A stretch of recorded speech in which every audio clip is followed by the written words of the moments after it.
Hey guys, എല്ലാവർക്കും മല്ല film സ്റ്റോറീസിലേക്ക് സ്വാഗതം. ഇന്ന് നമ്മൾ പറയാൻ പോകുന്നത് 2021 പുറത്തിറങ്ങിയ കൊറിയൻ മിസ്റ്ററി ത്രില്ലറായ റീകാൾ എന്ന മൂവിയെ കുറിച്ചാണ്. ഒരു ആക്സിഡന്റിന് ശേഷം നമ്മുടെ നായികയ്ക്ക് പഴയ കാര്യങ്ങളെല്ലാം മറന്നു പോകുന്നു. എന്നാൽ അതിനുശേഷം നടക്കാൻ പോകുന്ന കാര്യങ്ങളൊക്കെ മുൻകൂട്ടി കാണാൻ പറ്റുന്ന ഒരു കഴിവ് അവൾക്ക് ലഭിക്കുന്നു. തുടർന്ന് അവൾ ആരാണെന്ന് അന്വേഷിച്ച് അവൾ ഇറങ്ങുന്നു. പിന്നീടുള്ള കാര്യങ്ങളാണ് സിനിമയിൽ കാണിക്കുന്നത്. അപ്പൊ നമുക്ക് മൂവിയിലേക്ക് കിടക്കാം. മൂവി തുടങ്ങുമ്പോൾ ആദ്യം കാണിക്കുന്നത് ആക്സിഡന്റ് ആയി ഹോസ്പിറ്റലിൽ കിടക്കുന്ന നമ്മുടെ നായികയാണ്. അവളുടെ പേര് സുജിൻ എന്നാണ്. നമ്മുടെ നായിക ഹസ്ബൻഡുമായി ട്രെക്കിങ്ങിന് പോയപ്പോൾ അവൾക്കൊരു ആക്സിഡന്റ് പറ്റി. അവൾക്ക് പഴയ കാര്യങ്ങൾ ഒന്നും തന്നെ ഓർമ്മയില്ല. ഡോക്ടർ അവളെ ചെക്ക് ചെയ്തുകൊണ്ടിരിക്കുമ്പോഴാണ് അവളുടെ ഹസ്ബൻഡ് അങ്ങോട്ട് വരുന്നത്. എന്നാൽ അവൾക്ക് അവളുടെ ഹസ്ബൻഡിനെ പോലും ഓർമ്മയില്ലായിരുന്നു. അവളുടെ ഹസ്ബൻഡിന്റെ പേര് ജീഹു എന്നാണ്. അങ്ങനെ ഹോസ്പിറ്റലിലെ ട്രീറ്റ്മെന്റ് ഒക്കെ കഴിഞ്ഞ് അവളുടെ ഹസ്ബൻഡ് അവളെ വീട്ടിലേക്ക് കൂട്ടിക്കൊണ്ടുവരും. നമ്മുടെ സുജിന് മെമ്മറി ലോസ് ആയത് ഇവർക്ക് രണ്ടുപേർക്കും അല്ലാതെ വേറെ ആർക്കും അറിയില്ല. അവളുടെ ഹസ്ബൻഡ് അവളോട് പറയും, നിനക്ക് പഴയ കാര്യങ്ങളെല്ലാം മറന്നുപോയെന്ന് നീ ആരോടും പറയണ്ട. നിന്റെ ഫ്രണ്ട്സ് ഒക്കെ അറിഞ്ഞാൽ അവർക്ക് ഒരുപാട് സങ്കടമാവും. അതുകൊണ്ട് തൽക്കാലം നീ മാത്രം അറിഞ്ഞിരുന്നാൽ മതി. പയ്യെ പയ്യെ നിനക്ക് നിന്റെ ഓർമ്മകളൊക്കെ തിരിച്ചു വരും. അപ്പോൾ നമുക്ക് അവരോട് സംസാരിക്കാം. അത് മാത്രവുമല്ല, 2 ദിവസത്തിനുള്ളിൽ കാനഡയിൽ പോകാനുള്ള വിസയൊക്കെ ശരിയാവും. നമ്മൾ ഉടൻ തന്നെ കാനഡയിലേക്ക് പോകും.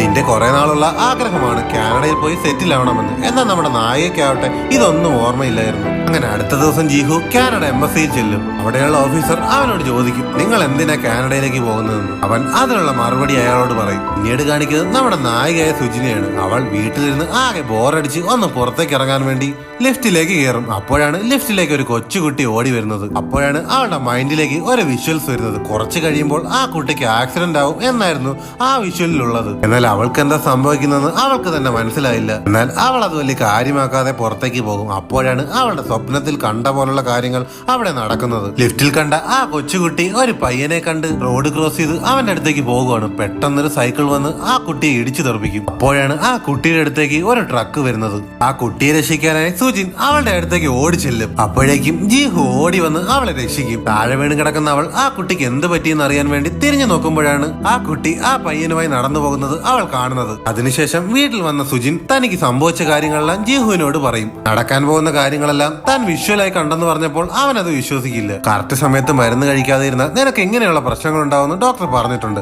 അതുകൊണ്ട് നീ കറക്റ്റ് സമയത്ത് തന്നെ മരുന്ന് കഴിക്കണം എന്നവൻ പറയും. പിന്നീട് കാണിക്കുന്നത് ഒരു ബിൽഡിങ്ങിന്റെ ഓണറിനെയാണ്. അയാളുടെ ബിൽഡിംഗിൽ നിന്ന് എന്തൊക്കെ മെറ്റീരിയൽസ് ആരൊക്കെ മോഷ്ടിച്ചുകൊണ്ട് പോകുന്നെന്ന് അയാൾ പോലീസിൽ കംപ്ലൈന്റ് കൊടുത്തു. പിന്നീട് കാണിക്കുന്നത് സുജിൻ പിന്നെയും ആ കൊച്ചുകുട്ടിയെ ലിഫ്റ്റിൽ വെച്ച് കാണുന്നതാണ്. ആ കുട്ടിയെ കണ്ടതും പിന്നെയും അവൾക്ക് എന്തൊക്കെ വിഷ്വൽസ് കാണാൻ തുടങ്ങി. അവൾ കണ്ട വിഷ്വൽ എന്തെന്നാൽ ആ കുട്ടി ഫ്ലാറ്റിലേക്ക് ചെല്ലുന്നതും ആ കുട്ടിയുടെ അമ്മ ഗ്യാസ് ഓൺ ചെയ്യുമ്പോൾ ഗ്യാസ് പൊട്ടിത്തെറിക്കുന്നതുമാണ് അവൾ ആ വിഷ്വലിലൂടെ കണ്ടത്. അതുകൊണ്ട് തന്നെ അവൾ വിഷ്വലിൽ കണ്ടതെല്ലാം സത്യമാണെന്ന് അറിയാൻ വേണ്ടി ആ കുട്ടിയുടെ ഫ്ലാറ്റിന് മുന്നിൽ പോയി അവൾ വെയിറ്റ് ചെയ്ത് നിൽക്കും. അപ്പോൾ അവൾ ആ വിഷ്വൽസ് കണ്ട പോലെ തന്നെ ആ കൊച്ചുകുട്ടി ഫ്ലാറ്റിനകത്തേക്ക് കയറുന്നതും അവിടെ ഗ്യാസ് പൊട്ടിത്തെറിക്കും. പിന്നീട് കാണിക്കുന്നത് സുജിൻ അവളുടെ ഹസ്ബൻഡുമായി ഹോസ്പിറ്റലിൽ ഇരിക്കുന്നതാണ്. നടന്ന കാര്യങ്ങളെല്ലാം അവൾ ഡോക്ടറോട് പറഞ്ഞു. നടക്കാൻ പോകുന്ന കാര്യങ്ങളെല്ലാം അവൾക്കൊരു വിഷ്വലായി കാണാൻ പറ്റുന്നുണ്ടെന്നും എല്ലാ കാര്യങ്ങളും ഡോക്ടറിനോട് പറഞ്ഞു. എന്നാൽ ഡോക്ടർ പറഞ്ഞത്, നീ പറഞ്ഞ എല്ലാ കാര്യങ്ങളും നിന്റെ വെറും തോന്നലാണ്. നിന്റെ ഹസ്ബൻഡ് ആ ഫ്ലാറ്റിൽ ചെക്ക് ചെയ്തായിരുന്നു. അവിടെ അങ്ങനെ ഒരു ഗ്യാസ് പോലും പൊട്ടിത്തെറിച്ചിട്ടില്ല. അത് മാത്രമല്ല, നീ പറഞ്ഞ പോലെ ഒരു കുട്ടിയെ ആ ഫ്ലാറ്റിൽ ഇല്ല. നിനക്കെല്ലാം വെറും ഒരു ഹാലുസിനേഷൻ മാത്രമാണ്. മരുന്നെല്ലാം കറക്റ്റായി കഴിക്കണമെന്ന് പറഞ്ഞ് അവൾ ഹോസ്പിറ്റലിൽ നിന്ന് പോരും. എന്നാൽ എന്താ സംഭവിക്കുന്നതെന്ന് അവൾക്കൊന്നും മനസ്സിലാവുന്നില്ല. അങ്ങനെ അടുത്ത ദിവസം സുജിൻ വീണ്ടും ലിഫ്റ്റിലേക്ക് കയറുമ്പോൾ ഒരു പെൺകുട്ടി അങ്ങോട്ട് വരും. അങ്ങനെ ആ പെൺകുട്ടിയെ കണ്ടതും സുജിന് പിന്നെയും എന്തൊക്കെ വിഷ്വൽസ് കാണാൻ തുടങ്ങി. ആരോ ഒരാൾ ഈ പെൺകുട്ടിയെ കൊല്ലാൻ ശ്രമിക്കുന്നതാണ് അവൾ ആ വിഷ്വലിലൂടെ കണ്ടത്. ഈ വിഷ്വൽ കണ്ടതും സുജിനാകെ ഷോക്കായി. കാരണം ആദ്യ വിഷ്വലിൽ കണ്ട 2 കാര്യങ്ങൾ സംഭവിച്ചു. അതുകൊണ്ട് ഇത് സംഭവിക്കുമെന്ന് അവൾക്ക് ഉറപ്പായിരുന്നു. അവൾ ആ പെൺകുട്ടിയുടെ പറയപ്പോയി അവളോട് കാര്യങ്ങൾ പറഞ്ഞു. താടിയിൽ ചെറിയൊരു പാടുള്ളയാൾ നിന്നെ കൊല്ലാൻ ശ്രമിക്കുമെന്ന്. എന്നാൽ ആ പെൺകുട്ടിയാകട്ടെ ഇതൊന്നും മൈൻഡ് ചെയ്യാതെ അവളുടെ ഫ്ലാറ്റിലേക്ക് കയറിപ്പോയി. അപ്പോഴാണ് അവൾ ആ പെൺകുട്ടിയുടെ അച്ഛനെ കാണുന്നത്. അവൾ വിഷ്വലിൽ കണ്ട ഈ പെൺകുട്ടിയെ കൊല്ലാൻ ശ്രമിക്കുന്നയാൾ അത് അവളുടെ അച്ഛനാണെന്ന് അവൾക്ക് മനസ്സിലായി. അവൾ അപ്പോൾ തന്നെ അവളുടെ ഹസ്ബൻഡിനെ കോൾ ചെയ്ത് ഈ കാര്യങ്ങളെല്ലാം പറയും. എന്നാൽ അവളുടെ ഹസ്ബൻഡ് പറയുന്നത് എല്ലാം നിന്റെ തോന്നലാണ്, നീ മരുന്നൊക്കെ കറക്റ്റ് ആയിട്ട് കഴിക്കാൻ പറയും. അവൾക്ക് എന്ത് ചെയ്യണമെന്നറിയാതെ അവൾ പുറത്തേക്ക് ഇറങ്ങി നടക്കുമ്പോഴാണ് അവളുടെ ക്ലോസ് ഫ്രണ്ട് അവളെ വന്ന് വിളിക്കുന്നത്. എന്നാൽ സുജിനാകട്ടെ അവളെ പറ്റി ഒന്നും തന്നെ ഓർമ്മയില്ല. അത് ആരാന്ന് പോലും അവൾക്ക് മനസ്സിലായില്ല. അവളുടെ ഹസ്ബൻഡ് നേരത്തെ പറഞ്ഞിട്ടുണ്ട്, നീ പഴയതെല്ലാം മറന്നുപോയ കാര്യം ആരോടും പറയരുതെന്ന്. അതുകൊണ്ട് തന്നെ അക്കാര്യം അവൾ അത് അവരോട് പറയില്ല. അതുകൊണ്ട് തന്നെ അവൾ അവരോട് കാഷ്വലായി സംസാരിക്കാൻ തുടങ്ങും. എന്നാൽ അവളുടെ ഫ്രണ്ട് അത് മനസ്സിലാക്കും. നിനക്ക് എന്താ പറ്റിയെന്ന് ചോദിക്കും. അങ്ങനെ അവസാനം അവൾ നടന്ന കാര്യങ്ങളെല്ലാം പറയും. അവളുടെ ഓർമ്മശക്തി നഷ്ടപ്പെട്ടെന്നും എല്ലാ കാര്യങ്ങളും. അങ്ങനെ അവളുടെ ഫ്രണ്ട് അവളെ ഒരു നേഴ്സറി സ്കൂളിലേക്ക് കൂട്ടിക്കൊണ്ടുപോകും.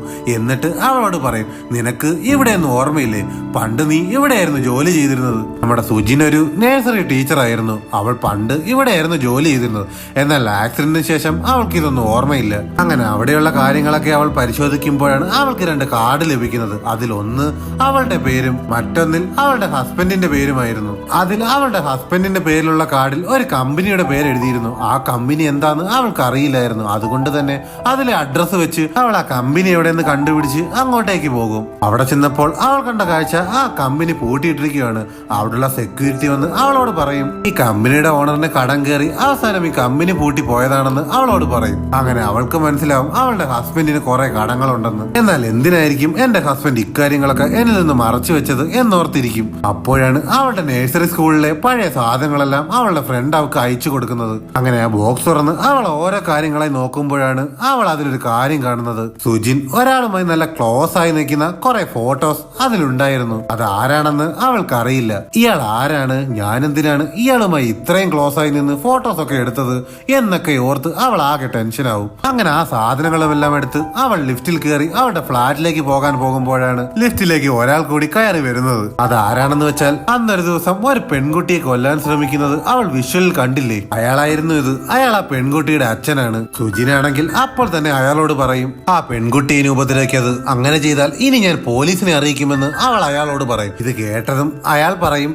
ഓഹോ, എങ്കിൽ അവളെക്കാൾ മുന്നേ നിന്നെ തന്നെ കൊന്നുകളയാമെന്നും പറഞ്ഞ് അയാൾ സുജിനെ കൊല്ലാൻ ശ്രമിക്കും. അപ്പോഴാണ് അവൾ മറ്റു ചില വിഷ്വൽസ് കാണുന്നത്. എന്താണെന്ന് വെച്ചാൽ ഇയാളെ വേറെ ആരോ ഒരാൾ കൊന്ന് സ്യൂട്ട് കേസിലാക്കി കൊണ്ടുപോകുന്നതാണ് അവൾ ആ വിഷ്വൽസിൽ കാണുന്നത്. അവൾ അപ്പോൾ തന്നെ അയാളടുത്ത് നിന്ന് എങ്ങനെയൊക്കെ രക്ഷപ്പെട്ട് ലിഫ്റ്റിന് പുറത്തേക്ക് ഇറങ്ങും. അപ്പോഴാണ് അവളുടെ ഹസ്ബൻഡ് അങ്ങോട്ട് ഓടി വരുന്നത്. എന്നാൽ ലിഫ്റ്റിൽ നോക്കുമ്പോൾ അവിടെ ആരെയും കാണില്ല. അങ്ങനെ ഫ്ലാറ്റിൽ ചെന്ന ശേഷം നടന്ന കാര്യങ്ങളൊക്കെ അവൾ അവളുടെ ഹസ്ബൻഡിനോട് പറയും. എന്നാൽ അയാൾ അതൊന്നും വിശ്വസിക്കില്ല. അങ്ങനെ അന്ന് രാത്രി കിടന്നുറങ്ങുന്ന സുജിന് ഉറക്കം വരില്ല. കാരണം ആ പെൺകുട്ടിയുടെ വീട്ടിൽ എന്തൊക്കെയാ സംഭവിക്കുന്നതെന്നോർത്ത് അവൾ ആകെ ടെൻഷനാവും. അങ്ങനെ അന്ന് രാത്രി ആരും കാണാതെ ആ പെൺകുട്ടിയുടെ ഫ്ലാറ്റിനടുത്തേക്ക് അവൾ പോകും. അപ്പോഴാണ് ആ ഫ്ലാറ്റിനകത്തുനിന്ന് ആരോ പുറത്തേക്ക് വരുന്ന പോലെ അവൾക്ക് തോന്നുന്നത്. അവൾ അപ്പോൾ തന്നെ അവിടുന്ന് മാറി ഒളിച്ചിരുന്ന് അത് ആരാണെന്ന് നോക്കും. ആരോ ഒരാൾ മാസ്ക് ഒക്കെ ഇട്ട് സൂട്ട് കേസും കൊണ്ട് ആ മുറിയിൽ നിന്ന് പുറത്തേക്ക് വരുന്നതാണ് അവൾ കണ്ടത്. മാസ്ക് ഇട്ടത് കൊണ്ട് അത് ആരാണെന്ന് അവൾക്ക് മനസ്സിലായില്ല. പക്ഷേ അയാളുടെ കഴുത്തിൽ കിടന്ന ചെയിൻ അവിടെ താഴെ വീഴും. ആ ചെയിൻ അവൾ നല്ലതുപോലെ കണ്ടായിരുന്നു. അങ്ങനെ അടുത്ത ദിവസം അവൾ വീടൊക്കെ ക്ലീൻ ചെയ്യുന്നതിനിടയ്ക്കാണ് അവളുടെ ഹസ്ബൻഡിന്റെ ഷർട്ടിന്റെ പോക്കറ്റിൽ അവൾ ഇന്നലെ കണ്ട അതേ ചെയിൻ അവൾ കാണുന്നത്. ഈ ചെയിൻ എങ്ങനെ ഇവന്റെ കയ്യിൽ വന്നു? ഇനി ഇവനാണോ ഇനി ആ മാസ്ക് ഇട്ടയാൾ? ഒന്നും മനസ്സിലാവാത്തവൾ അപ്പൊ തന്നെ ആ ചെയിനും കൊണ്ട് പോലീസ് സ്റ്റേഷനിലേക്ക് ചെന്ന് കാര്യങ്ങൾ പറയും. എന്റെ ഹസ്ബൻഡ് ഒരാളെ കൊല്ലുന്നത് ഞാൻ കണ്ടു എന്നും പറഞ്ഞ് അവൾ പോലീസ് സ്റ്റേഷനിൽ പോയി കേസ് കൊടുക്കും. അങ്ങനെ പോലീസുകാർ അവളുടെ കൂടെ ആ പെൺകുട്ടി താമസിച്ച ആ ഫ്ലാറ്റിലേക്ക് വരും. എന്നാൽ ആ ഫ്ലാറ്റിൽ വന്നപ്പോഴാണ് മറ്റൊരു ട്വിസ്റ്റ്. ആ ഫ്ലാറ്റിൽ ആൾ താമസമേ ഇല്ലായിരുന്നു. എന്താണ് ഇവിടെ സംഭവിക്കുന്നത് നമ്മുടെ നായികയ്ക്ക് ഒന്നും തന്നെ മനസ്സിലാവുന്നില്ല. അങ്ങനെ അടുത്ത ദിവസം അവൾ ലിഫ്റ്റിൽ കയറുമ്പോൾ ലിഫ്റ്റിലേക്ക് വേറൊരാൾ കൂടി കടന്നു വരും. അയാളുടെ പേര് സാങ് എന്നാണ്. അവൾക്ക് അപ്പോൾ തന്നെ എന്തൊക്കെ വിഷ്വൽസ് കാണാൻ തുടങ്ങും. ആ ലിഫ്റ്റിൽ കയറി സാങ് എന്ന് പറഞ്ഞ ആളെ ഒരാൾ അടിക്കുന്നതാണ് അവൾ ആ വിഷ്വൽസിലൂടെ കാണുന്നത്. അങ്ങനെ അവൾ ലിഫ്റ്റ് ഇറങ്ങി പുറത്തേക്ക് നടക്കുമ്പോഴാണ് അവൾ വിഷ്വൽസിൽ കണ്ട പോലെയുള്ള കാര്യം അവിടെ നടക്കുന്നത്. ആ സാങ് എന്ന് പറഞ്ഞ ആളെ ഒരാൾ അവിടെ ഇട്ട് അടിക്കുകയാണ്. കാരണം എന്തെന്നാൽ അയാളെ കയ്യിൽ നിന്ന് അവൻ പണം വാങ്ങിയിട്ട് തിരികെ കൊടുത്തില്ല. അതുകൊണ്ടാണ് അയാൾ അവനെ അടിക്കുന്നത്. അങ്ങനെ അയാൾ അവിടുന്ന് പോയതിനു ശേഷമാണ് സുജിൻ അവിടെ നിൽക്കുന്നത് സാങ് എന്ന് പറഞ്ഞ അയാൾ കാണുന്നത്. സുജിനെ കണ്ടതും അവൾ ഓടി അടുത്ത് ചെന്ന് അവളോട് പറയും ഇത്രയും നാൾ നീ എവിടെയായിരുന്നു? നിനക്ക് വേണ്ടിയാണ് ഇത്രയും ദിവസം ഞാൻ വെയിറ്റ് ചെയ്തിരുന്നത്. ബാ നമുക്ക് ഫ്ലാറ്റിലേക്ക് പോകാം എന്നും പറഞ്ഞ് അവൻ അവളെയും വിളിച്ചുകൊണ്ട് ഫ്ലാറ്റിലേക്ക് പോകും. സത്യം പറഞ്ഞാൽ അത് ആരാണെന്ന് അവൾക്ക് ഇതുവരെ മനസ്സിലായില്ല. അങ്ങനെ ഫ്ലാറ്റിലെത്തി സാങ് സുജിനോട് പറയും ഞാൻ കുറെ കടം വാങ്ങി, ഒന്നും തന്നെ എനിക്ക് തിരിച്ചടയ്ക്കാൻ പറ്റിയില്ല. പക്ഷെ അതിനൊരു വഴിയുണ്ട്. ഇന്ന് രാത്രി നീ നമ്മളുടെ ബിൽഡിങ്ങിലേക്ക് വരാൻ അവൻ അവളോട് പറയും. ഏത് ബിൽഡിംഗ് ആണെന്ന് വെച്ചാൽ സിനിമ തുടങ്ങുമ്പോ കാണിക്കില്ലേ ഒരാൾ ബിൽഡിങ്ങിൽ നിന്ന് മെറ്റീരിയൽ ഒക്കെ കാണാതെ പോകുന്നെന്ന് പറഞ്ഞ് കംപ്ലൈന്റ് കൊടുത്തത്, ആ ബിൽഡിംഗ് ആണ് അവൻ പറഞ്ഞത്. ഇത്രയും പറഞ്ഞ ശേഷം അവൻ അപ്പൊ തന്നെ ആ ഫ്ലാറ്റിൽ നിന്ന് പോകും. അപ്പോഴാണ് നമ്മുടെ സുജിൻ ഒരു കാര്യം കണ്ട് ഷോക്കായി നിൽക്കുന്നത്. ഇപ്പോഴാണ് സിനിമയിലെ അടുത്തൊരു പ്രധാന ടെസ്റ്റ് കാണിക്കുന്നത്. സുജിന്റെയും സാങ്ങിന്റെയും കല്യാണ ഫോട്ടോയാണ് അവൾ കണ്ട് ഷോക്കായത്. സത്യത്തിൽ ഇവനാണ് നമ്മുടെ സുജിന്റെ ഒറിജിനൽ ഹസ്ബൻഡ്. അപ്പോൾ മറ്റേതാരാ? അവൻ എന്തിനാ എന്റെ ഹസ്ബൻഡ് ആണെന്ന് പറഞ്ഞ് എന്നെ പറ്റിച്ചത്? ഇതെല്ലാം ഓർത്ത് സുജിൻ ആകെ ടെൻഷനാവും. അങ്ങനെ അന്ന് രാത്രി സുജിൻ അവൻ പറഞ്ഞ ആ ബിൽഡിങ്ങിലേക്ക് ചെല്ലും. ആ ബിൽഡിംഗ് കണ്ടതും അവൾക്ക് മനസ്സിലായി. അന്നാ ലിഫ്റ്റിൽ വെച്ച് അവൾ വിഷ്വൽസ് കണ്ട അതേ സ്ഥലമാണിത്. ഇവിടെ വെച്ച് സാങ് കൊല്ലപ്പെടുമെന്ന് അവൾ നേരത്തെ വിഷ്വൽസിൽ കണ്ടിട്ടുണ്ട്. അതുകൊണ്ട് തന്നെ അവൾ അപ്പോൾ തന്നെ പോലീസിനെ വിളിച്ച് അങ്ങോട്ട് വരാൻ പറയും. അങ്ങനെ ആ ബിൽഡിങ്ങിന് മുകളിലേക്ക് ചെന്ന് അവൾ കണ്ടത് സുജിൻ സാങ്കിനെ അടിച്ചു കൊന്ന് ഒരു സ്ഥലത്തേക്ക് എടുത്ത് ഇടുന്നതാണ് അവൾ കണ്ടത്. അപ്പോൾ തന്നെ അവൾ അവനോട് ചോദിക്കും, നീ ആരാ, നീ എന്തിനാ എന്റെ ഹസ്ബൻഡിനെ കൊന്നത്? ഇതെല്ലാം ചോദിച്ചുകൊണ്ട് നിൽക്കുമ്പോഴാണ് പോലീസ് അങ്ങോട്ട് വന്ന് അവനെ പിടിക്കുന്നത്. നടന്ന കാര്യങ്ങളെല്ലാം സുജിൻ പോലീസിനോട് പറയും. അവിടെയുള്ള ഒരു സ്ഥലത്ത് ബോഡി ഇട്ടത് അവൾ കണ്ടെന്നും പറയും. എന്നാൽ ആ സ്ഥലത്തേക്ക് ചെല്ലുമ്പോൾ അവിടെ അങ്ങനെ ഒരു ബോഡിയേ ഇല്ലായിരുന്നു. അവൻ കൊണ്ടുവന്ന സ്യൂട്ട് കേസ് ഒക്കെ അവൾ തുറന്നു നോക്കും. ഒന്നും തന്നെ ഇല്ലായിരുന്നു. അവൾ പോലീസിനോട് പറയും, സാർ ഞാൻ ശരിക്കും കണ്ടതാണ്, ഇയാൾ എന്റെ ഹസ്ബൻഡിനെ കൊന്ന് ഇവിടെ കൊണ്ടിടുന്നത് ഞാൻ കണ്ടതാണെന്ന്. അവിടെ ഒരു കൊലപാതകം നടന്ന യാതൊരു തെളിവുമില്ലായിരുന്നു. അതുകൊണ്ട് തന്നെ അവൾ പറഞ്ഞതൊന്നും ആരും വിശ്വസിച്ചില്ല. എന്നാൽ അവൾ ഇത്രയൊക്കെ പറഞ്ഞത് കൊണ്ട് അതിലൊരു പോലീസുകാരന് ഒരു സംശയം. ആ പോലീസുകാരൻ അപ്പോൾ തന്നെ ഒരു ചുറ്റിക എടുത്ത് അവിടെ അടിച്ചു തകർത്തു നോക്കും. അപ്പോഴാണ് അതിനകത്ത് ഒരാളുടെ മൃതദേഹമുള്ളത് അവർ കാണുന്നത്. അങ്ങനെ സുജിൻ പറഞ്ഞ കാര്യങ്ങളെല്ലാം സത്യമാണെന്ന് പോലീസിന് മനസ്സിലായി. അപ്പോൾ തന്നെ പോലീസ് ജീഹുവിനെ അറസ്റ്റ് ചെയ്യും. അങ്ങനെ പോലീസ് സ്റ്റേഷനിൽ കൊണ്ടുവന്ന ശേഷം പോലീസുകാർ അവനോട് ചോദിക്കും, നീ എന്തിനാ അവനെ കൊന്നതെന്ന്? ഞങ്ങൾ രണ്ടുപേരും പാർട്ണർഷിപ്പായി ഒരു ബിസിനസ് നടത്തുന്നുണ്ടായിരുന്നു. അങ്ങനെ അവൻ കമ്പനിയുടെ പേരിൽ കുറെ കടങ്ങൾ വാങ്ങി. അവസാനം അവൻ അതൊന്നും തിരിച്ചടച്ചില്ല. അതുകൊണ്ട് തന്നെ ആ കടങ്ങളെല്ലാം കമ്പനിയുടെ മുകളിലേക്ക് വന്നു. ഇവൻ കാരണമാണ് എല്ലാം ഉണ്ടായത്. അതുകൊണ്ടാണ് ഞാൻ അവനെ കൊന്നത്. അത് മാത്രവുമല്ല, അവന്റെ വൈഫിന്റെ പേരിൽ ഇൻഷുറൻസ് എടുത്തിട്ടുണ്ടായിരുന്നു. അവളെ കൊന്നു കഴിഞ്ഞാൽ ആ പണവും എനിക്ക് ലഭിക്കും. അതുകൊണ്ടാണ് അവളുടെ ഹസ്ബൻഡായി അഭിനയിച്ച് അവളെയും കൊല്ലാനായിരുന്നു എന്റെ പ്ലാൻ. എന്നാൽ സുജിനാകട്ടെ ഇവൻ പറഞ്ഞ ഈ കാര്യങ്ങളൊന്നും ഒട്ടും തന്നെ വിശ്വാസം വന്നില്ല. അങ്ങനെ സുജിൻ നേരെ തിരിച്ച് അവളുടെ അപ്പാർട്ട്മെന്റിലേക്ക് തിരിച്ചു വരും. അപ്പോഴാണ് അന്ന് അവൾ കണ്ട ആ കൊച്ചുകുട്ടിയെ അവൾ പിന്നെയും കാണുന്നത്.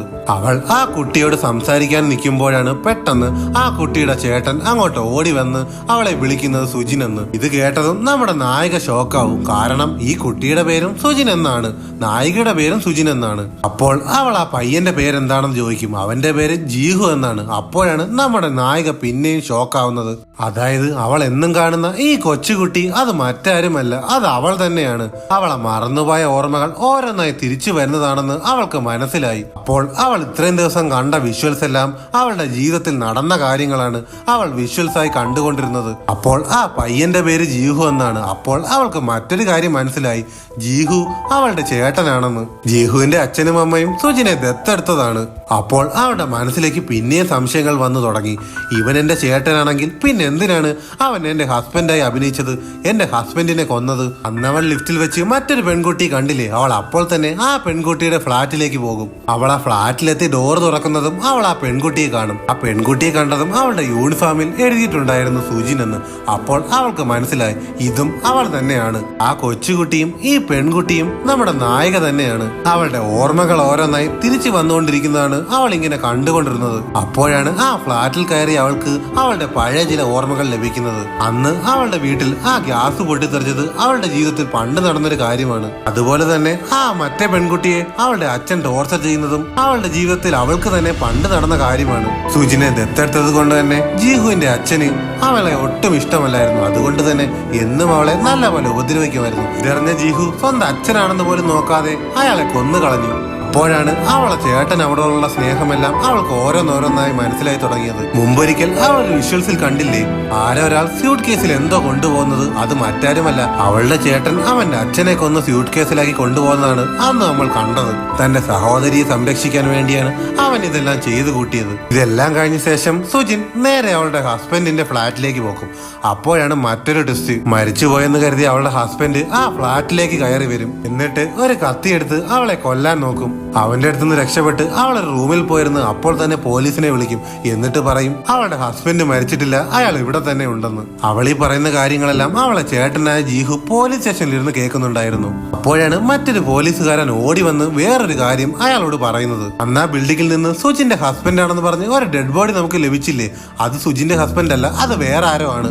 ഇത് കേട്ട പോലീസുകാർ അപ്പോൾ തന്നെ ആ ഡെഡ് ബോഡി നോക്കാനായി പോകും. അതേസമയം സുജിൻ ആ പോലീസ് സ്റ്റേഷനിൽ നിന്ന് രക്ഷപ്പെട്ട് തന്റെ സഹോദരിയെ രക്ഷിക്കാനായി ആ ഫ്ളാറ്റിലേക്ക് അവൻ പോകും. ഇതേ സമയം സുജിന്റെ ഹസ്ബൻഡ് അവളെ കാലടിച്ചൊടിച്ചിട്ടിരിക്കുകയാണ്. അതുകൊണ്ട് തന്നെ അവൾക്ക് അവിടുന്ന് രക്ഷപ്പെട്ടു പോകാൻ സാധിക്കുന്നില്ല. അവൾ അവനോട് ചോദിക്കും, നീ മരിക്കുന്നത് എന്റെ കണ്ണുകൊണ്ട് ഞാൻ കണ്ടതാണ്, പിന്നെ എങ്ങനെ നീ രക്ഷപ്പെട്ടു? അവൻ നടന്ന കാര്യങ്ങളൊക്കെ അവളോട് പറയും. സുജിന്റെ ഹസ്ബൻഡ് ഒരാളെ ഇന്ന് കടം വാങ്ങിയില്ലായിരുന്നു. അയാളോട് അവൻ പറയും, എന്റെ വൈഫ് കുറച്ച് കഴിയുമ്പോൾ ഈ ബിൽഡിങ്ങിലേക്ക് വരും, അവളെ നീ കൊന്നോ, അവളെ കൊന്നാൽ ഇൻഷുറൻസ് തുക ലഭിക്കും, ആ തുക കൊണ്ട് നിന്റെ കടം ഞാൻ വീട്ടാമെന്ന് അയാളോട് പറയും. എന്നാൽ അയാൾ ഇതൊന്നും വിശ്വസിച്ചില്ല. അയാൾ ഇവനെ നല്ല പോലെ അടിക്കും. അങ്ങനെ അവസാനം അയാളുടെ അടി സഹിക്കാൻ വയ്യാതെ ആവുമ്പോൾ സുജിന്റെ ഹസ്ബൻഡ് അയാളെ കൊല്ലും. അങ്ങനെ ആ ഡെഡ് ബോഡിയാണ് സുജിന്റെ ഹസ്ബൻഡ് ആണെന്ന് പറഞ്ഞ് പോലീസിന് ലഭിച്ചത്. ഇതേ സമയം സുജിൻ അങ്ങോട്ട് വരും. അപ്പോഴേക്കും അവൻ സുജിനെ കൊല്ലാൻ ശ്രമിക്കും. അപ്പോഴേക്കും അവളുടെ ചേട്ടനായ ജീഹു അങ്ങോട്ട് വന്ന് അവനെ അടിക്കും. അവൻ മരിച്ചെന്ന് കരുതിയാണ് അവന്റെ ബോഡി എടുത്ത് അങ്ങോട്ട് ഇടുന്നത്. എന്നാൽ സത്യത്തിൽ അവൻ മരിച്ചില്ലായിരുന്നു. തന്റെ സഹോദരി രക്ഷിക്കാൻ വേണ്ടി അവൻ എന്തും ചെയ്യുമായിരുന്നു. അവൾക്ക് വേണ്ടിയാണ് അവൻ അവന്റെ സ്വന്തം അച്ഛനെയും കൊന്നത്. ഇപ്പോൾ അവളുടെ ഹസ്ബൻഡിനെയും കൊന്നു. ഞാൻ കാരണമാണ് എന്റെ ചേട്ടന്റെ ജീവിതം നശിച്ചത് എന്നോർത്ത് അവൾ ആ ബിൽഡിങ്ങിന് മുകളിൽ നിന്ന് ചാടും. അങ്ങനെയാണ് അവൾക്ക് ആക്സിഡന്റ് സംഭവിക്കുന്നതും പഴയ കാര്യങ്ങളെല്ലാം അവൾ മറന്നു പോകുന്നതും. ഇതൊക്കെയാണ് അന്ന് നടന്ന കാര്യങ്ങൾ. ഇപ്പോൾ അവളുടെ ഹസ്ബൻഡ് അവളോട് പറയും, നീ മരിച്ചു പോയാലേ എനിക്കായി ഇൻഷുറൻസ് തുക ലഭിക്കും, അതുകൊണ്ട് നീ മരിക്കണം എന്നും പറഞ്ഞ് ആ റൂമിലെല്ലാം പെട്രോൾ ഒഴിച്ച ശേഷം അവൻ തീ കൊളുത്തി അവിടെ നിന്ന് ഇറങ്ങിപ്പോകും. നമ്മുടെ സുജിന്റെ കാലിന് പരിക്ക് പറ്റിയിരിക്കുന്നതുകൊണ്ട് അവൾക്കാണെങ്കിൽ എഴുന്നേറ്റ് ഓടാനും കഴിയില്ല. കറക്റ്റ് സമയം തന്നെ അവളുടെ ചേട്ടനായ സുജിൻ അങ്ങോട്ട് വരും. അങ്ങനെ സുജിനെ കണ്ടതും സാങ്ക് ഒരു കത്തിയെടുത്ത് അവനെ കുത്തും. എന്നാൽ അവൻ അതൊന്നും വകവെക്കാതെ തന്റെ സഹോദരി രക്ഷിക്കാനായി ആ ഫ്ലാറ്റിലേക്ക് ഓടും. അങ്ങനെ അവളെ അടുത്തെത്തുമ്പോൾ അവൾ അവനോട് പറയും, ചേട്ടനോട് ക്ഷമിക്കണം, എനിക്കെല്ലാം ഓർമ്മ വന്നു, എല്ലാം എന്റെ തെറ്റാണ്.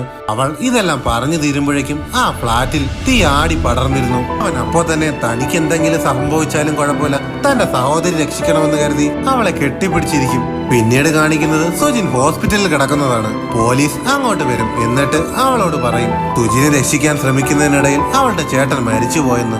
ഇതറിഞ്ഞ് അവൾക്ക് സഹിക്കാൻ കഴിയില്ല. അപ്പോഴാണ് കാനഡ എംബസിയിൽ നിന്ന് വന്നൊരു വീഡിയോ ടേപ്പ് പോലീസ് അവൾക്ക് കൊടുക്കുന്നത്. അവൾ ആ വീഡിയോ കണ്ടു നോക്കും. അതിൽ ജീഹു പറയുന്നത് എന്താണെന്ന് വെച്ചാൽ, ചെറിയ വയസ്സ് മുതലേ എന്റെ സഹോദരിക്ക് കാനഡയിൽ പോകണമെന്ന് വലിയ ആഗ്രഹമായിരുന്നു. അതുകൊണ്ട് തന്നെ അവളെ കാനഡയിൽ കൂട്ടിക്കൊണ്ടുപോയി അവിടെ അവൾക്ക് നല്ലൊരു ജീവിതം കൊടുക്കണം. ഇതെല്ലാം കേട്ടതും സുജിന് സഹിക്കാൻ കഴിയില്ല. അവൾ ഉറക്കെ കരയാൻ തുടങ്ങും. അങ്ങനെ അവൾ കാനഡയിലെത്തുന്നു. തന്റെ സഹോദരന്റെ ഓർമ്മയിൽ അവൾ അവിടെ ജീവിക്കുന്നു. ഇത്രയും കാണിക്കുമ്പോൾ സിനിമ ഇവിടെ അവസാനിക്കുന്നു. സിനിമ എല്ലാവർക്കും ഇഷ്ടപ്പെട്ടെന്ന് കരുതുന്നു. ഇഷ്ടപ്പെട്ടാൽ ലൈക്ക് ചെയ്യുക, ഷെയർ ചെയ്യുക, സബ്സ്ക്രൈബ് ചെയ്യുക.